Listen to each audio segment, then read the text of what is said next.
here to talk with you today about collaborative helping. Collaborative helping is a practice framework for family-centered services. We'll review this approach, give you an overview of it, and also provide concrete examples from practice. Family-centered services is a broad approach to helping in human services.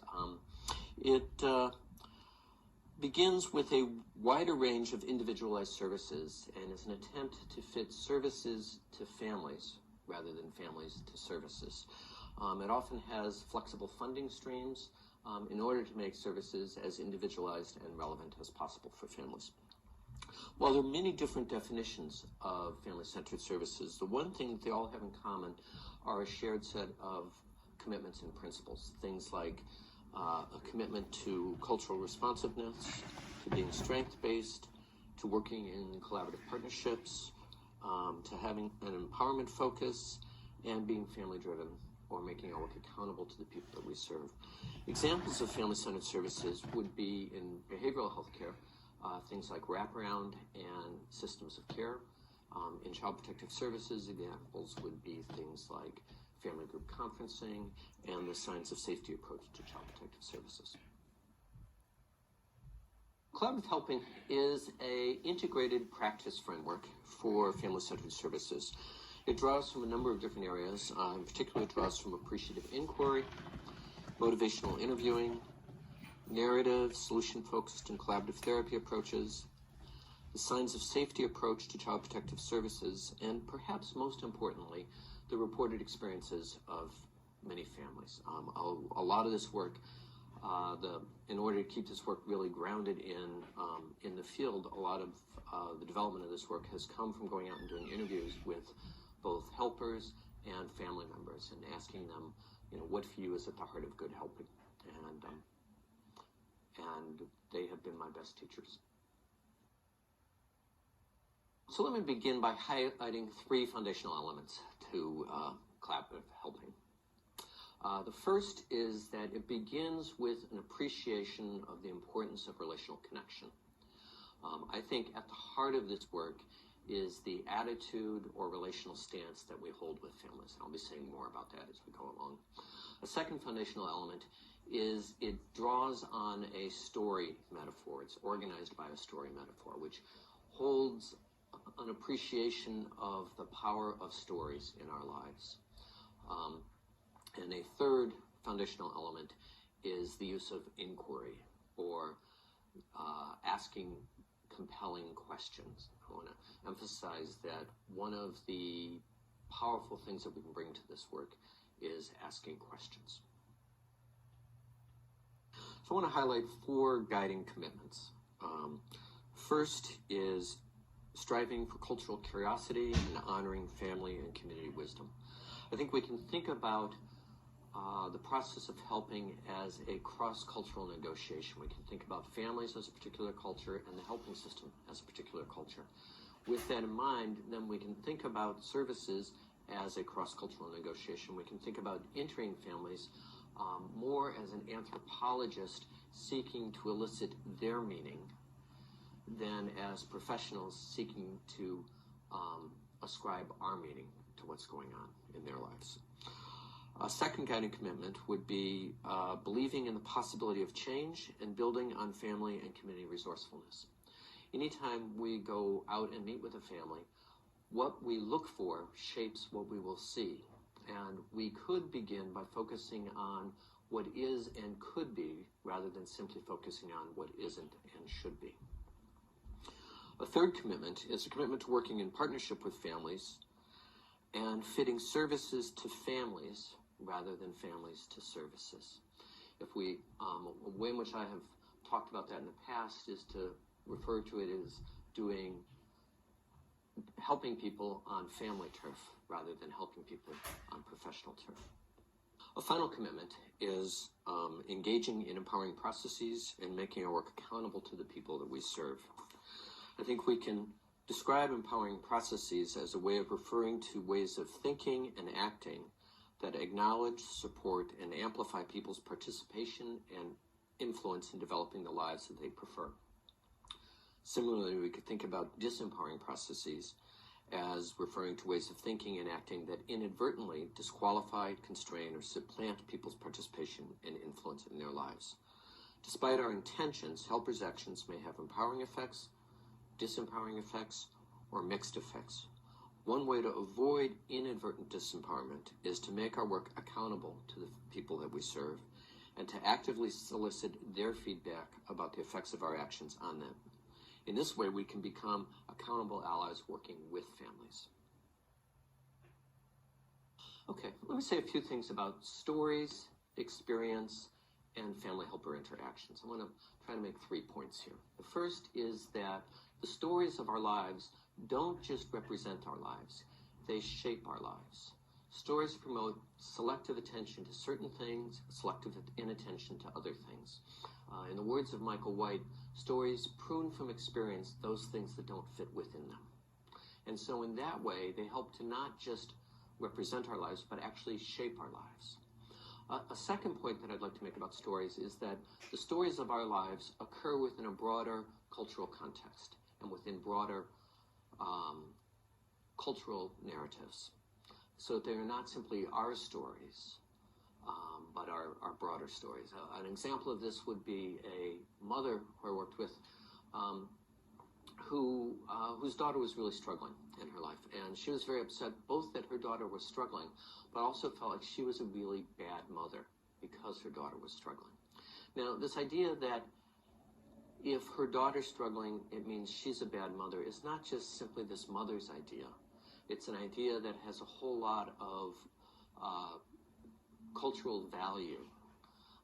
And for this woman to discover, I had asked her a question, do you know other mothers who get caught by this idea that if their daughter's struggling, they're a bad mom? And for her to begin to, her first response was, no.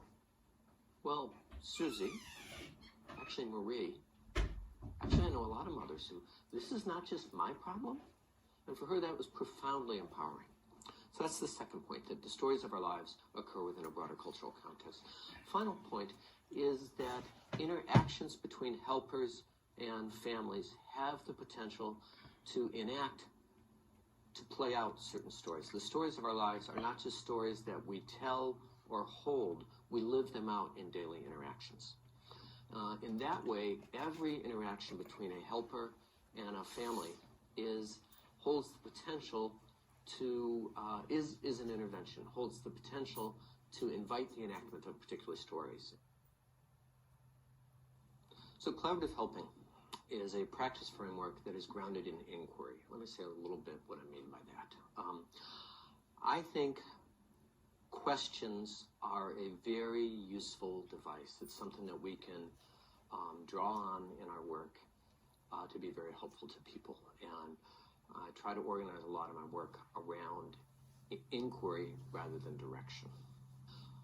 I'm using collaborative inquiry to refer to a process of joint exploration. This is not simply a process of helpers asking questions and family members being responsible for answering the questions, but rather sort of a process of going on a journey with someone together.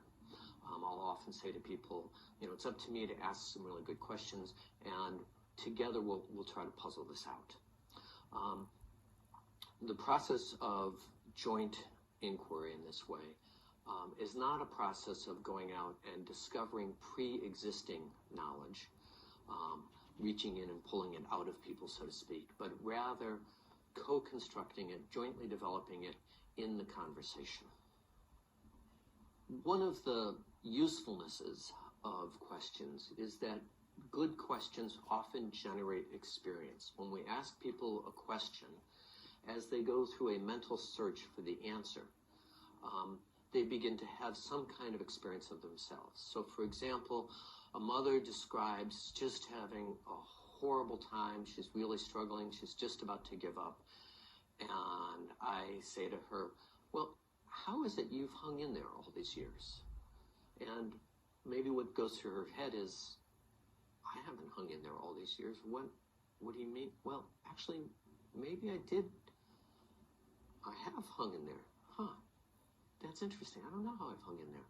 I guess it's my love for my son. And, maybe I'm not as bad a mom as I thought. And all of that's maybe, and then what we hear from her is, I don't know. But the answer is sort of gravy. The real action is in the experience that got generated in the search for an answer. And so if we can ask questions that are compelling enough, they will generate a certain kind of experience. And that can be profoundly therapeutic in its own right. So in that way, our questions invite the telling of a story, invite the experience of a story. In doing this, this is not an attempt to help people move from a old bad story to a new good story, but rather to move from a underdeveloped story to a thicker, richer, more comprehensive story. If we were to draw on a soup metaphor, we could think about this as moving from consommé stories to stew stories. So in that light, then, we can think about our skill as helpers as asking questions that elicit, elaborate, and acknowledge abilities, skills, and wisdom that may have been previously obscured for folks. In thinking about inquiry, we can draw some distinctions between the kinds of questions that we ask. Carl Thom, who's done an amazing amount of work on inquiry and the use of questions, has drawn a distinction between orienting questions and influencing questions. Orienting questions are questions that help to orient the helper to the people that they're working with. So orienting questions are questions that are designed to inform the helper. Influencing questions are questions that are designed to have an influence on the people who are being asked. My colleague, Sally Ann Roth, refers to these as questions in the service of the asked. These are questions for the person who's being asked those questions. Carl Thom has also drawn a distinction between two different kinds of influencing questions. The first one is corrective questions. The second one is facilitative questions. Questions with a corrective intent often are questions that hold embedded suggestions. So it often is a situation in which a helper is beginning with some ideas about how things should be, what needs to happen, and then poses questions that are an effort to try to get somebody to see something. On the other hand, questions with a facilitative intent are questions that don't have a particular direction in mind. It's not an attempt to bring people from here to there, but rather questions that open up possibility. Although there's not a particular direction in mind, there is an effort to open up space that would allow people to reflect on their current actions, their current dilemmas, their current situations, and maybe take up some different opportunities for action. So let me say a little bit about decision-making in family-centered services. Let me first make a claim that community-based work with multi-stressed family is inherently messy. Despite attempts to come up with protocols or policies that might guide our work, human service workers live in the gray. This work, for people who do home-based work, the one thing that is absolutely predictable in home-based work is that when you go and knock on the door, you have no idea what's going to happen when the door opens, or if it'll open. So Nigel Parton has suggested that efforts to try to bring order and certainty to work characterized by unpredictability runs the risk of missing the point, and has suggested that we need to rediscover our traditional strengths of working with ambiguity, uncertainty, and unpredictability. One of the ways in which I have tried to make sense of this is through the use of the phrase disciplined improvisation. Probably the best way for me to explain this would be to tell a brief story about a mother who I used to meet with. So this is a mother who came in who was seeking help in working with her son who was struggling with impulsivity. And after we had met a couple of times, she said to me, "You know, Bill, when I first came in here, I thought what would happen is I would tell you what was going on with my son, and you would give me lines to use with him. But I realized what's happened is my son's impulsivity is much more clever than I will ever be. I will never be able to memorize all the possible lines that I would need to use with him. And I feel like what's happened in the course of our work is that instead of helping me to memorize lines, instead of giving me lines, you've helped me to develop a role or a character or a place to stand. And when I'm in character with my son, life with my son is sort of like improv, and I don't mean improv comedy. But when I'm in role, when I'm in character, I can do just fine. And I want to thank you for helping me to develop a role with my son rather than giving me lines to use with my son. Similarly, I think disciplined improvisation, collaborative helping, is an attempt to offer a principle-based practice framework to help workers ground themselves in the inherent messiness of this work, to give them a solid place to stand in that work.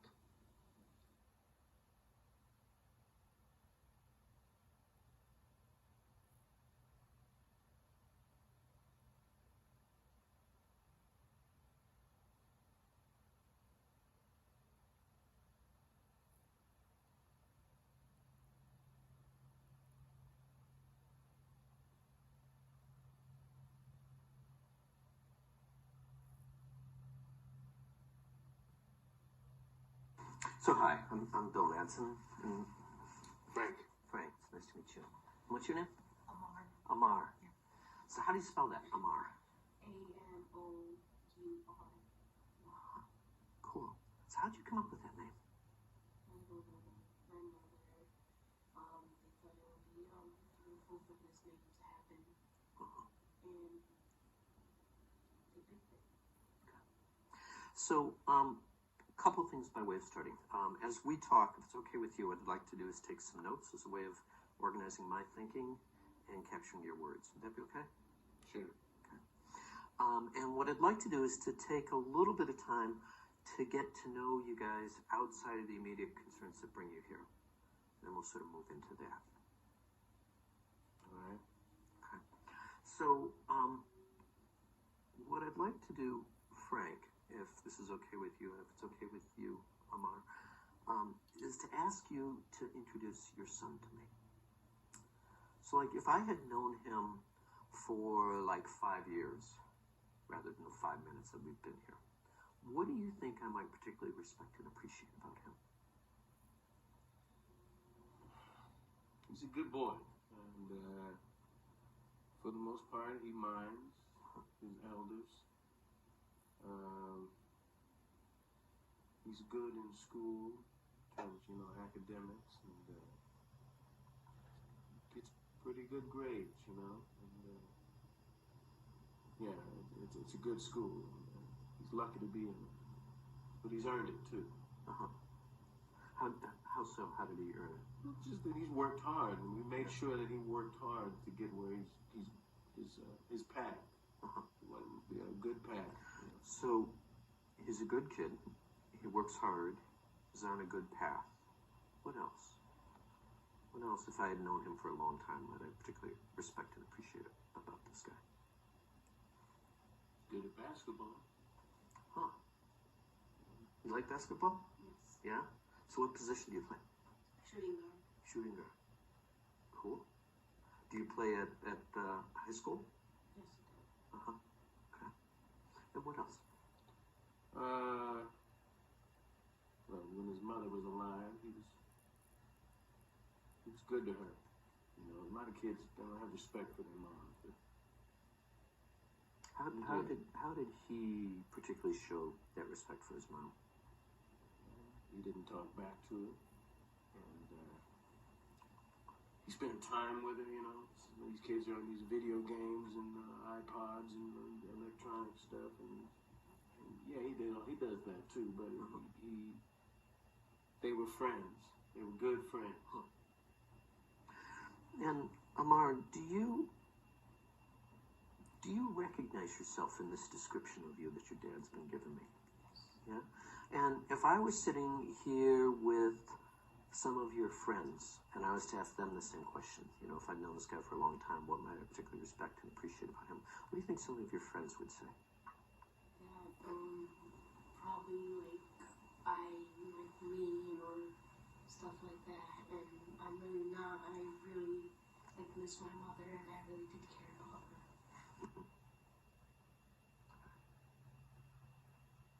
So I know that there are a number of concerns that bring you here, and I don't want to gloss over that, but I want to ask you something first. How did you raise such a good boy? How'd you do that?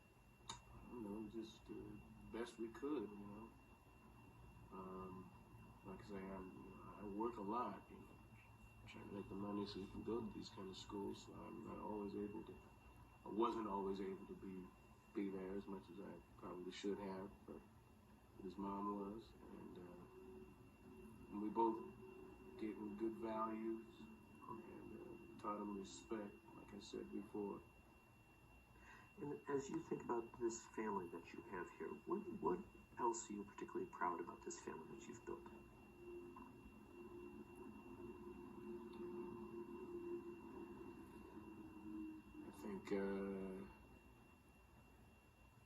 I think there can be a big name in the future. People are going to know him. Yeah. Yes. What would you hope that he's known for? Whatever he wants. That's important. That'll be good for the world. The people respect him. Respect is important. You don't have respect, man. You're not anything. At any age. What do you think about that? What your dad said here? That respect means everything, especially to your mother and your parents, and to anybody actually, because respect is happiness, and you don't want to be treated without respect as you treat them. So let me start to ask you a little bit about how you guys come to be here today. And I want to do it in kind of a slightly different way. So, you know, we had set up this meeting as an opportunity for me to meet with you guys and ask you some questions and see whether there's some ways in which I might be able to be helpful to you. And probably more importantly, for you guys to have an opportunity to check me out and see whether it feels like there's a good fit here or not. So I'm going to get way ahead of myself here. Let's assume for a moment, instead of this being the first meeting that we were having, this is now actually the last meeting we were having. We'd done a bit of work together, gotten to the end of it, and you guys are both feeling like, I'm really glad we did this. This was a good thing. What would be different in your life together?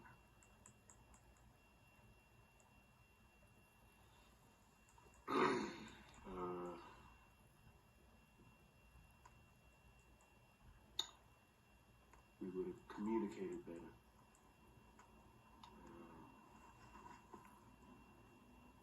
We would have had more patience with each other.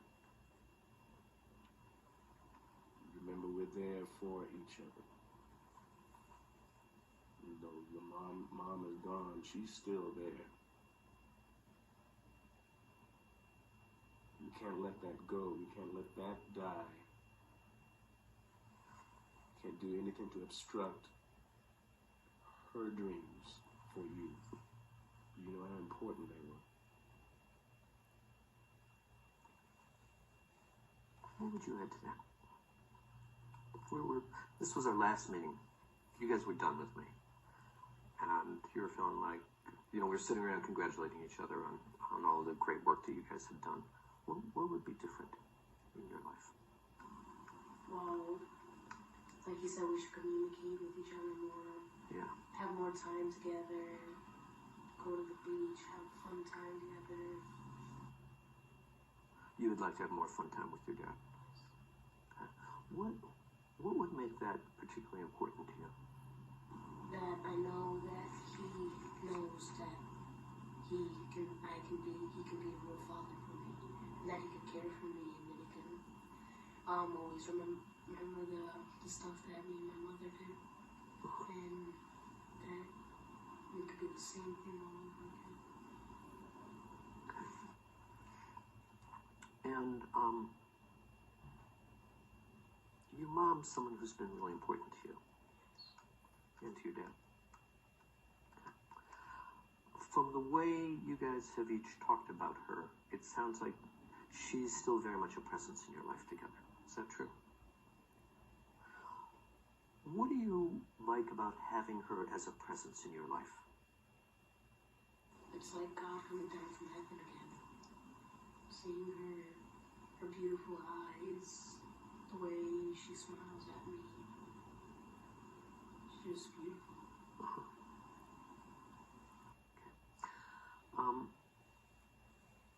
I'll ask you some more about that in a moment, but I want to. Both of you had said one of the things that you would like would be to communicate better. If you guys were communicating better, what would that look like? How would you know it if you were communicating better? We wouldn't be fighting. What would you be doing instead?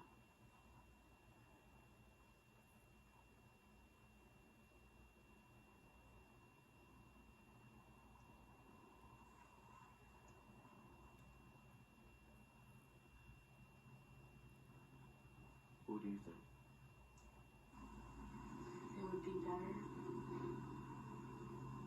You have a sense of how? Like what would be better? Like talking to each other every day. Not fighting over something. So I want to ask you, we could go in a couple of directions here. You've said one of your hopes for you guys would be to communicate better, have more patience with each other, and to kind of live into some of the hopes that your mom had for you, and that you shared with her for your son. And I want to ask you some about both what supports that, what helps to make that happen, and what are some of the things that get in the way of that. You have a sense of where would be better for us to start? Better to start with sort of potholes on the road to this future, or to start with supports? Deal with the problem. What are some things that can pull you guys away from the kind of way in which you would like to communicate with each other? Sometimes we don't listen to each other. We hear, but we don't listen. Because I'll admit, I can be just as stubborn as he is if I don't agree with something. And if I feel a strong opinion about something, then I can be a bit bullheaded, as he can be. And just want you to know that we don't fight like what happened. That doesn't happen all the time. All right, just letting you know that. I appreciate that. That's It's not, I don't beat my son, and he doesn't, fight with me.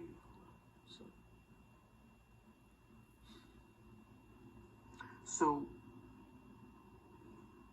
would you agree with your dad that he's pretty stubborn? Yes. Yes. Would you agree with your dad that you're also pretty stubborn? Yes. Okay. So, let me ask you guys a little bit about that, this stubbornness. When stubbornness is around in your life, when it's present, when it's in the middle of your relationship, what's that look like? What happens? How do you notice it when stubbornness is there?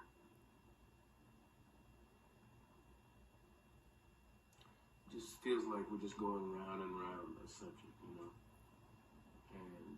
talking at each other. And all we're doing is trying to get our own point across. We're not understanding the other. And when you guys are going round and round, what's the impact of that on the two of you? Or actually, what's the impact of that on you? It's frustrating, I grew up, you talk about the respect of your dad, first of all, you don't talk back to your dad. After he's terrible with anything like that, but it's just, you listened and you obeyed, and your father's supposed to know best, right? That's not always the case. Sometimes I don't realize that, but I'm doing the best I can.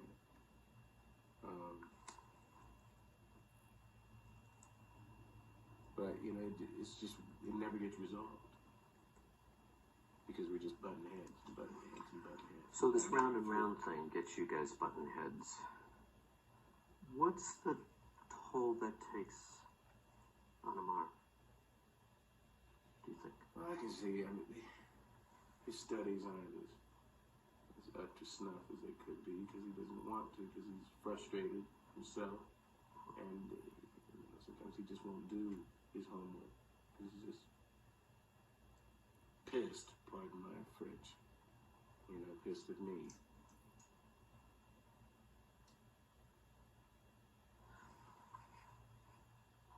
And this round and round thing, what's the toll it takes on the two of you in your relationship? Well, again, I mean, we don't hear what the other is saying, and so we start drifting apart. There are times where we'll go, days and not talk to each other because we're so adamant about what we're feeling, and the other won't apologize. So fine, dig our heels in and not gonna budge.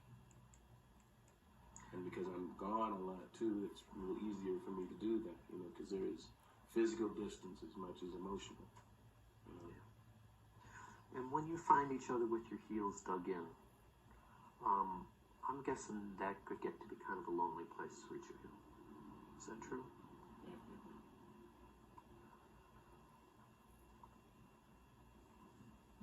When you find yourself caught up in this going round and round thing, right?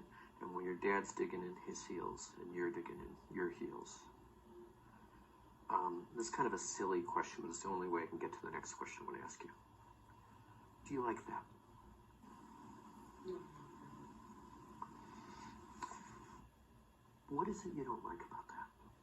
It's that I don't like to hear him yell or shout when we shout at him, and I know he doesn't like what I hear him do. And I yell at him, and then he gets all mad, and then he starts yelling at me. It's just not a good way to communicate.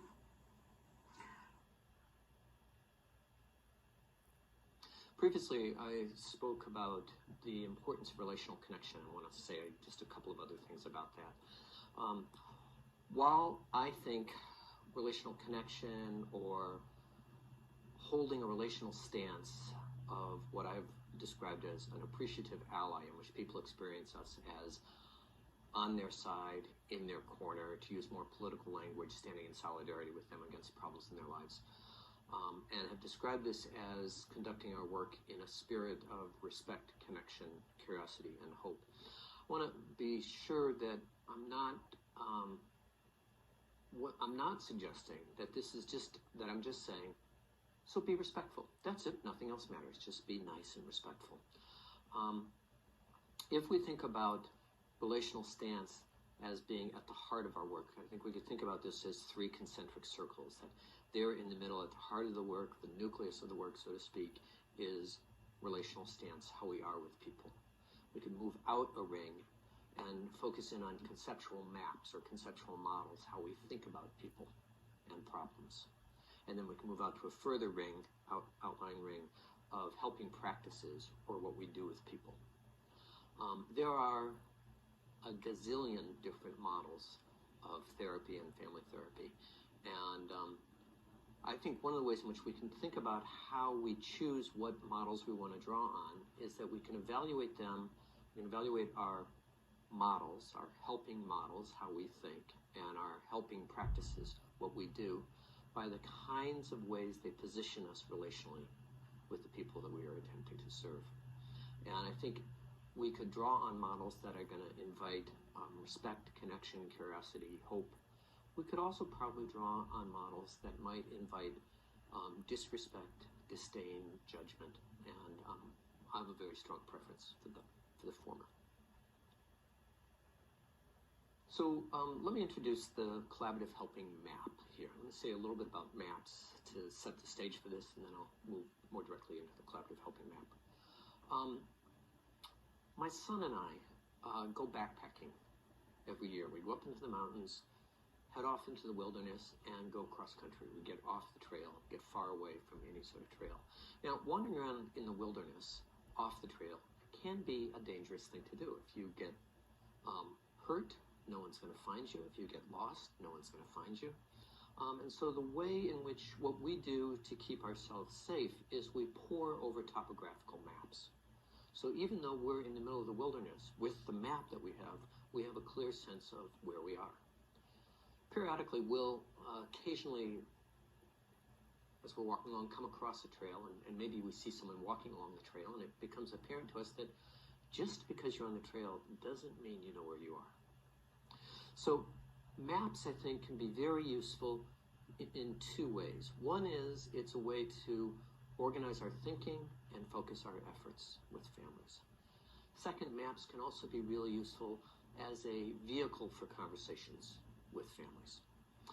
The Collaborative Helping Map has been an attempt on my part to really distill down to the simplest map I can come up with. And at present, it's down to essentially 4 questions. The questions would be, where would you like to be headed in your life? What might help you get there? What might get in the way? What needs to happen next? Now, clearly, this is not just a process of asking families these 4 questions, receiving their thoughtful answers, and then watching them run off and live happily ever after. Think about these more as areas of inquiry than just 4 specific questions. And so what I'd like to do is speak about a little bit about each of those areas of inquiry. Graphically, we can think about the 4 questions in the Collaborative Helping Map as organizing vision, where would you like to be headed in your life? As obstacles, what might get in the way of that? As supports, what might support you in that? What might contribute to that happening? And as plan, how can we draw on supports to address obstacles to get to your organizing vision? Let me start with some words about organizing vision. I think we can think about this in terms of asking people about preferred directions in life. Where would you like to be headed in life? And I think with that, we can either start with some organizing. I think we can think about the terms of asking people about directions in life. Where would you like to be headed in life? I think that we can also focus on preferred coping in a difficult present. Sometimes when people are living in a really hard time, asking them about preferred futures can leave them feeling like, I'm sorry, but I have to go back to my own planet right now. And so in those instances, I think we can move instead and begin to ask people about, given the difficulties you're describing right now, who's the person you want to be in responding to them? So here are some important aspects of an organizing vision. It's important that the visions we help families to develop are clear, are mutually shared, are proactive, and are meaningful and sufficiently concrete. So as an example of this, in the interview with Frank and Amar, I was asking them about where they would like to be headed. And what they came up with was better communication and more listening to each other. Now, they both agreed on that. And you'll notice that that's proactive in the sense that it's focus on the presence of something rather than the absence of something. If they had said, we want to stop fighting, I might ask them to flip that. And so if you guys weren't fighting, what would that look like? What would be happening instead? So clear, proactive, mutually shared. Oftentimes, I think we can begin our work without having a clear vision that's organizing our work. And that can be dangerous. As Andrew Turnell has said, it's a long day on the golf course if you don't know where the hole is. It's important also that visions be shared by people. In the example with Frank and Amar, they had pretty much of a mutually shared vision. If they had instead started with Amar saying, I want my father off my back, it might not be a vision that's particularly compelling to the father. But he might, you could maybe ask him a question, would you like to be able to not have to be on your son's back all the time? Yeah, okay. And Amar, if your dad was to get off your back, would you like to be able to trust that he wouldn't jump back on your back? And so that process of developing a mutually shared vision is the foundation for the rest of the work. Now, it's also important that we develop mutually shared visions with people that helpers can sign on to. There's a lot of talk about family-driven services, and I think that's really important and valuable. It's also important to remember that we also have a voice in the process as helpers, and that it's important that we not sign on to visions that we can't live with. Once we've begun to develop the beginnings of a vision with a family, I think there are 3 questions that we can ask that can be very helpful. We can ask questions about motivation. Why is this important to you? We can ask questions about resourcefulness. When have you seen bits of this vision coming true? How have you been making that happen? And we can ask questions about community. Who would stand with you in helping to make this a reality?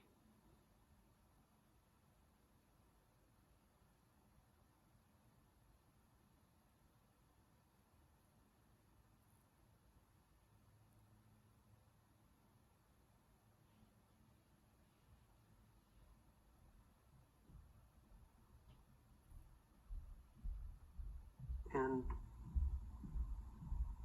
so are there times when you guys are able to kind of undig your heels, when you can get out from under this round and round thing? Yeah, I think for me personally, when I'm not so tired to, when I've got a free day or a weekend, a whole weekend, I can just breathe and I get some rest, And that's probably part of it too. I'm probably bringing some of the job into the home, And when you're a bit more rested, how are you different with this guy? I'm a lot more patient. And I hear what he's saying. And I can tend to be a little more agreeable. And what's it like for you when your dad's more patient? I feel like I just got out of jail, freedom. And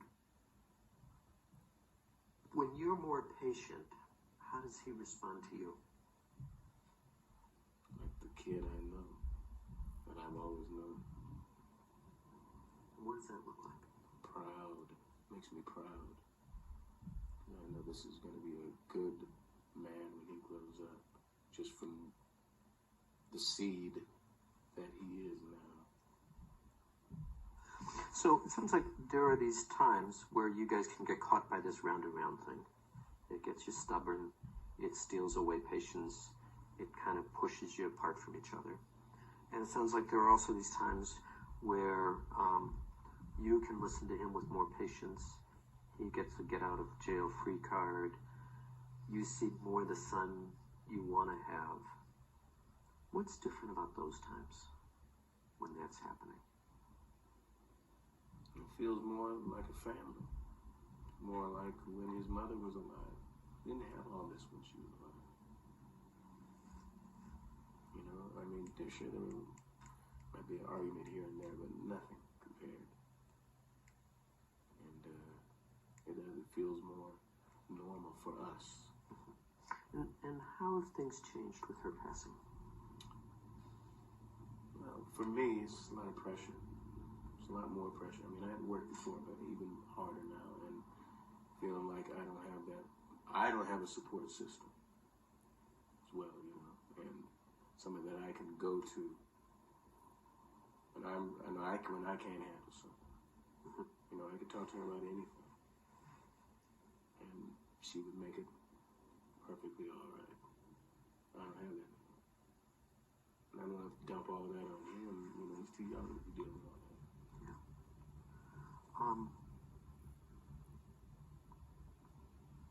Your son was talking before about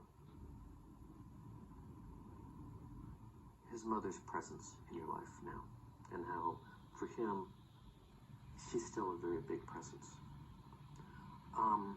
Is that true for you? It's the only thing that keeps me going.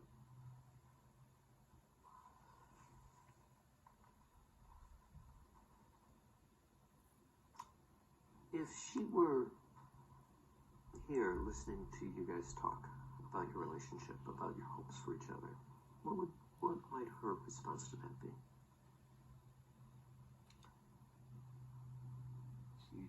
Like she always said, Frank, you can do it. You don't need me to do it. You need you to do it.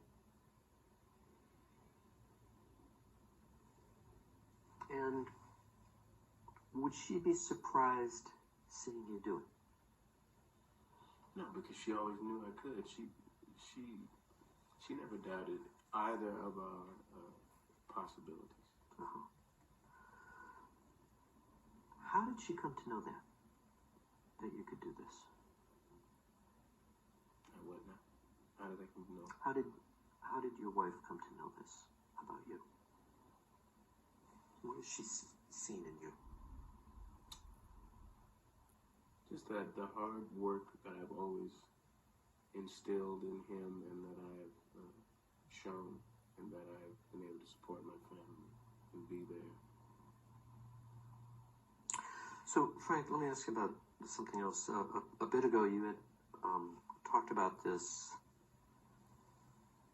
idea that you should have the answers. Father knows best.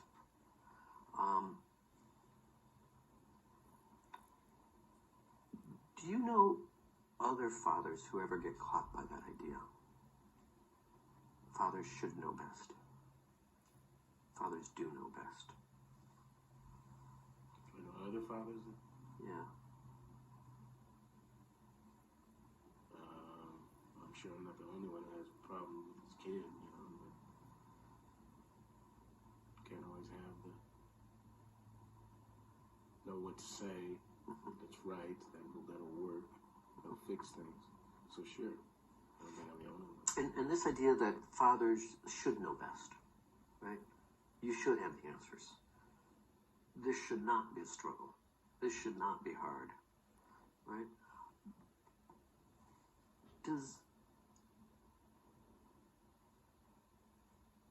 What's the impact of that idea on you? Well, I just feel like I'm failing at something that I used to be pretty good at. That, I guess by this means I need help. I'm not good at asking for help.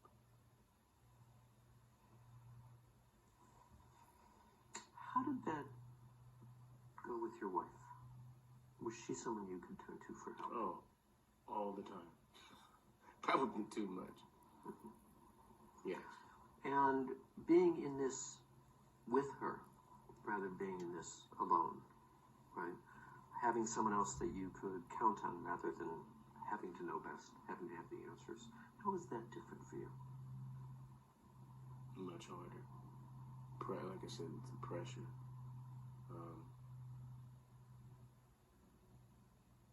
Yeah, I mean, it's like you said before, it's lonely. And I feel like I'm grasping sometimes. And I don't have somebody to bounce ideas off of. And do you,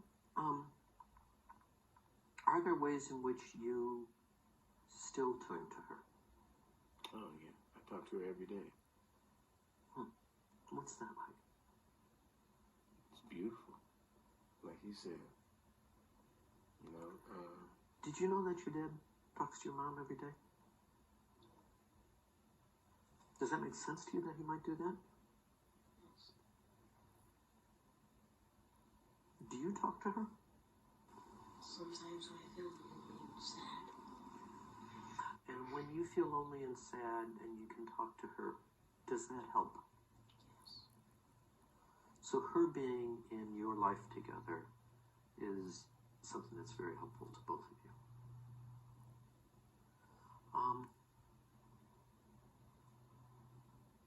I was asking you before about what she might say if she was here. And I was also asking you a little bit about when she's had opportunities to see your love for this guy.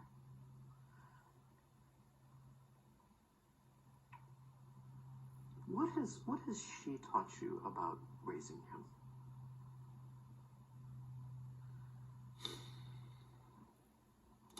She always said, just give him a minute, and you'll understand where he's coming from. Can't always push a kid so far, and so, again, listening, the whole listening. Sometimes I didn't listen to her, and then we would have little spats or whatever, but, he's not, sometimes I can push too hard, I guess. And she said, why don't you back off and let him find his way. And her encouragement of you listening, how has that touched your life? What difference has that made for you in your life? Well, it affects how I communicate with other people too.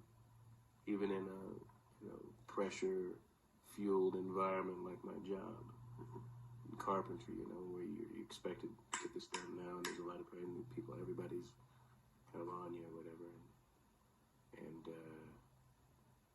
just to be a little more even-keeled, and it helps you in the long run. There's getting all hyper and being set in your ways just only leaves you just sitting there and going no place, hitting that wall. And whenever I stop and think, or I listen to something she said, or remember something she said, it makes it a lot easier to deal with these things. It sounds like there are some ways in which she has made a really big contribution to your life. Do you have a sense of what you may have contributed to her life? How your presence in her life might have touched her in her life?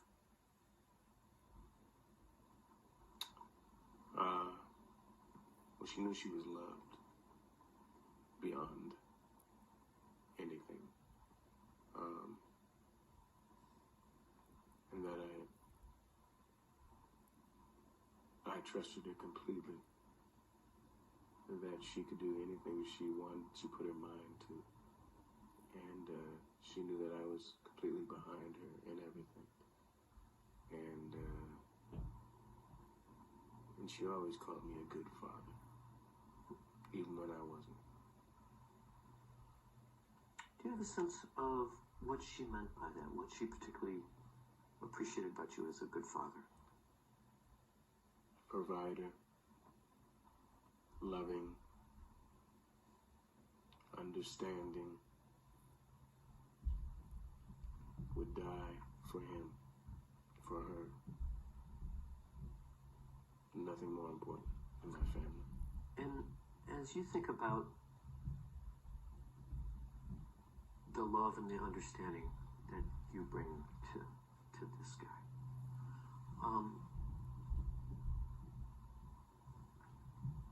what's your intention in doing that?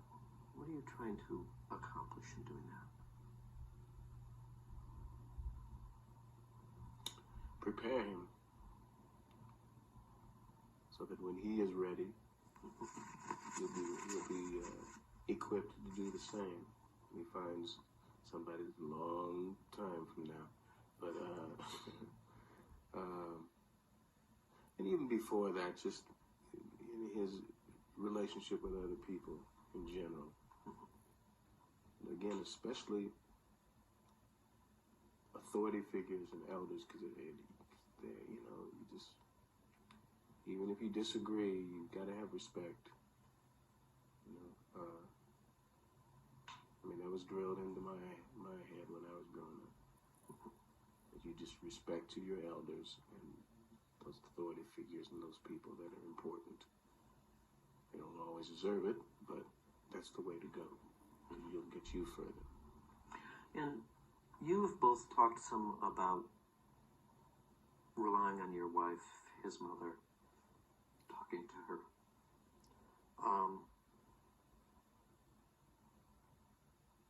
If she were here now, hearing how she is in many ways living on in your life together, what would that be like for her? Oh, that beaming smile of hers. And she knows. She's always known that she is the apex of this family. And what's it like for you, for us to be sitting here talking about your mom in this way? What's that like? The feeling and stuff that we've done with her, that we love her very much, and we also miss her. Yeah. And one of the things I was struck by is, you talking about how you talk with her. Do you ever talk with her together? No, I can't say that we do. So maybe when we're having a good time or something, she'll come up, be part of it. We're going to get something to eat, a burger or something like that. But no, not as. Never thought about that. And if we go back to, we had talked about stubbornness and this round and round thing that you guys can get caught by. Are there ways in which she might be helpful around that? Again, listening. If we listen, we'll hear her. In a sense of what might help the two of you in those moments to listen for her, for what her voice might be in that conversation. For us both to stop and shut up, for starters. Because you can't hear if you're talking, Did she have any, when the way in which you said that somehow suggested to me that that's something she might have said to you at some point. Is there like a phrase that you can hear from her that might be helpful in that way? Frank, get it together. And said it all. And do you have a sense of what might help you hang on to that? To bring that more into your life? That phrase. Again, just stopping and just taking a moment. So, we started off, the school had referred you here because of a scuffle you guys had gotten into. And we haven't talked about that a whole lot. It seems to me that what we've been talking about are some things that are actually much more important, or at least seem so to me, in terms of your relationship, in terms of patience, of listening, of the kind of relationship that you guys would like to have. So before we wrap up here, as you think back over us talking today, are there particular things from this conversation that you would like to remember and take away with you when you leave here? Yeah, just again that whole idea that listening and paying it more attention. And like I said, I didn't know that he talked to his mother like that. Never told me that. What does it mean to you to learn that? Well, it's a huge connection builder, I think. That we are both still relying on her. Not just solely, but as a family, we are relying on her on a daily basis. Yeah. And yeah, it seems very true. A family doesn't break up just through death, or just because of death. Especially if that love is still there for that person.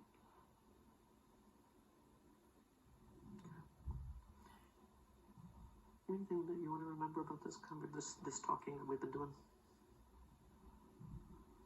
It's just that we have to stop fighting everything and remember my mother very much, and that we love her so much that we can never stop thinking about So it's up to you guys now. But if you're up for this, if you'd like to do this, I'd be glad to meet with you a few times to help you guys slow down and listen to each other. And it seems like your mom, your wife, would be a really important piece of that. So if that holds interest for you, we could do that. What do you think? It'll help. Great. Nice to meet you guys. Thank you. You too.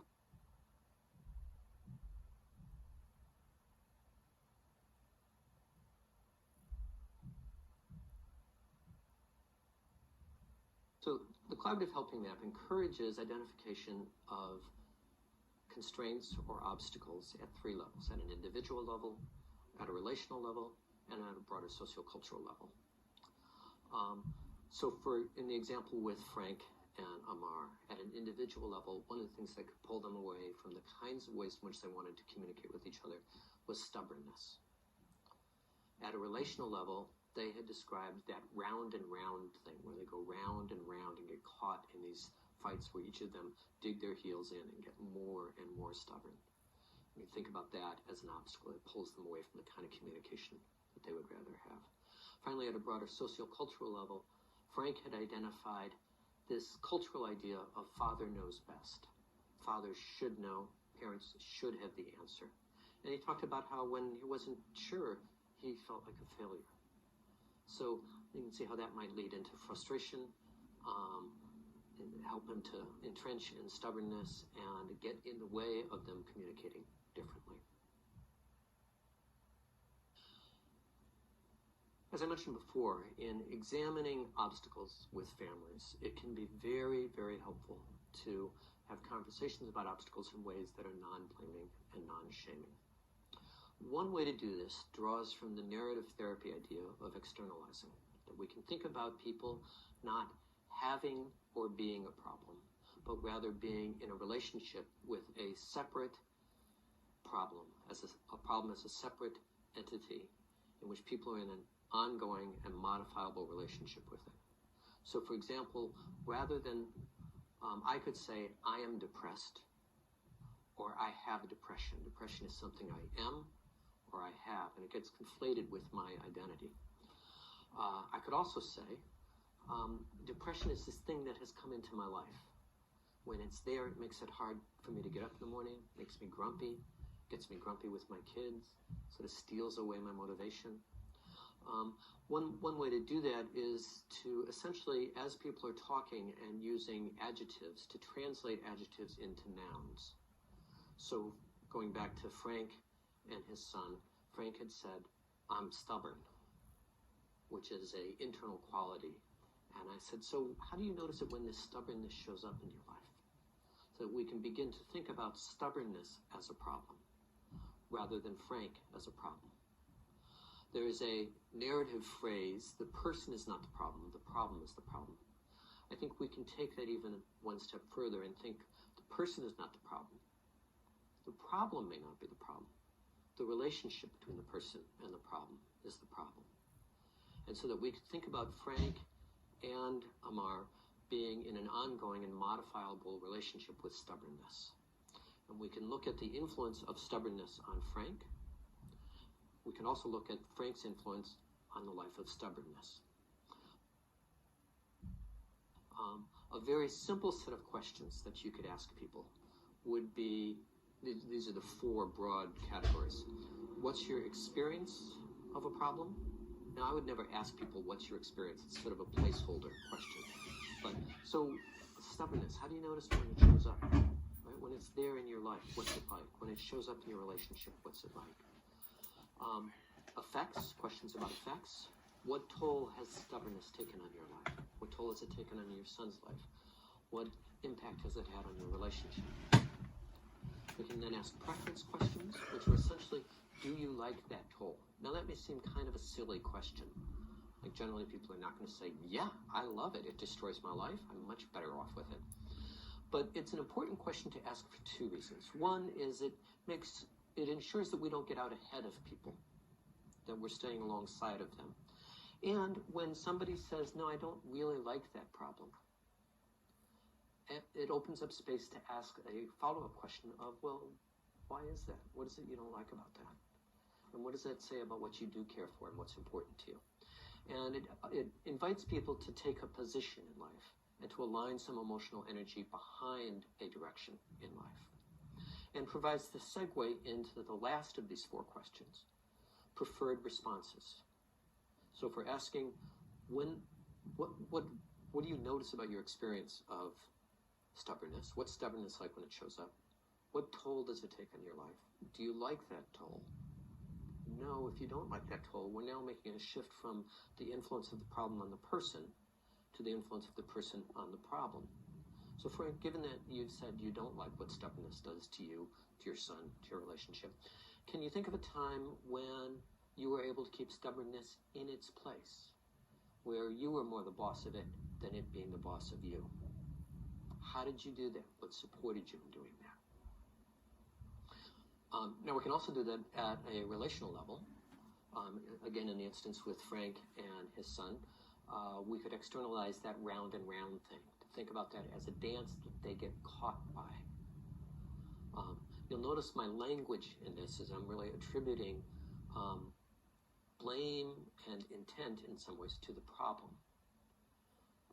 This is not to hold people, it's not to suggest that people not take up responsibility, but I think blame and responsibility are such a tight knot in our culture. And while I think responsibility is very important, I haven't particularly seen a whole lot of people change under the weight of blame.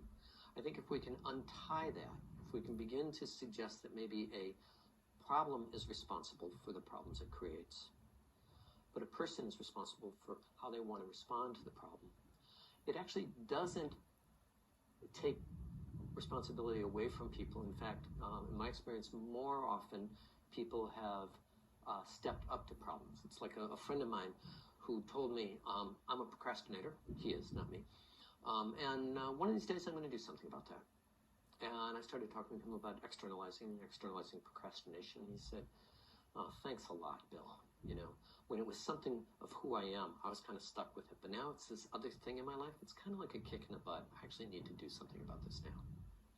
So again, we could ask, how do you notice when you guys get caught by that interactional pattern, by that round and round thing? What effects does it have on you? What do you think about those effects? Do you like them? Yes or no? Why not? Given that you don't like them, have there been times when you've been able to keep that in its place? Similarly, at a sociocultural level, you can do the same thing with this idea of father knows best. Think about that as an idea that is not an idea authored by Frank, but one that exists in our culture that takes a toll on many men. Right? I'm supposed to know. I don't. I'm a failure. It's probably not a great foundation for parenting. And you can begin to externalize that belief. When do you notice it? What does that belief start to suggest to you? What toll does it take on you? If that belief was running your life, what plans would it make for you in your life? Do you like those effects? Have there been times when you've been able to say, maybe Father doesn't know best, or maybe I can get some help from somebody else? In addition to focusing on obstacles, we can also focus on supports. What are the things that contribute to people moving in the direction they would like to? And again, we can identify supports at an individual level, at a relational level, at a sociocultural level. In the example with Frank and his son, they both talked about their love and their concern for each other. At a relational level, they talked about times when he listens, and when he listens to his son, he sees a different son. If that round and round thing could be described as a vicious cycle, we could think about this listening and love as a virtuous cycle. We can also think about other people and how do we begin to develop communities of support. So you'll remember throughout that interview, I was asking them a lot about Amar's mother. And even though she is no longer present in their life, physically present in their life, she is emotionally, spiritually very, very present in her life. And a profound piece of support for the two of them. So that then takes us into a plan in which we can think about, now that we've identified some obstacles, some supports, and a vision, we can begin to piece that together and look at what can we draw on of supports to address obstacles, to get to the vision. The plan that I had proposed to them that we would begin taking up if we were to continue this was a plan of helping them communicate differently with each other. Doing that in a way that really brought Amar's mother into the conversation as an active part of the conversation. And then I think the next piece in that would be to begin to look at what are some of the ways in which they're already doing that, how can they do more of that, who would support them in that, who would stand behind them in that, who would stand with them in that. So what I've been trying to offer up here is a fairly simple map that can organize our thinking, our work, and our conversations with families. Now, this is not rocket science. These questions are not new questions. There's been a lot of focus on force field analysis, and a lot of these questions of what gets in the way, what are obstacles, what supports you, are questions that have been around for a while. I think there are some things that are particularly useful about this particular constellation. There's a lot of talk these days about the importance of focusing on needs and strengths, where we go out and we identify a bunch of strengths that a family has, then we identify needs, and then we develop a plan to draw on their strengths to address their needs. I think strengths are good, but I think when we begin by focusing in on strengths, I think we can take this a step further. I think if we begin with a vision, then we can begin to identify strengths in relation to a vision, right? Oftentimes we end up collecting up strengths like, she's a good hockey player, he's a good cook. So, yeah, nice, but so what? And I think families can end up feeling like we're asking them for just kind of silly kinds of questions in this strength-based discovery. I think if we start with, where would you like to be headed? I want to have more friends. Well, then, in that context, her being a hockey player may be very useful. It has some relevance now. Similarly, needs, I think, is a very slippery concept. And if we just go into exploring a litany of needs, I think that can become quite demoralizing because we all have a ton of needs. And I think it's slippery language, like we can fall into saying, you need to stop drinking. Well, maybe, but I'm not sure if that's my need or your need. And so I found it really useful to instead sort of recast needs as obstacles. So we can think about, where would you like to be headed? What gets in the way? What can we then do about that? My hope is that what this has offered up is a framework that is accessible and can be readily used. A number of people who have used it have said, this is pretty simple, but it's useful, it's helpful. I hope that I've been able to give you some principles for this, as well as some examples of particular kinds of questions, right? You've seen the questions with Frank and his son, you've heard me give some other questions. I would encourage you to also think about those as some guideposts or some examples of questions, but more to the point, to think about questions that are going to fit better for you and that are developed in your language, and that become questions that you can really come to own. So, thank you.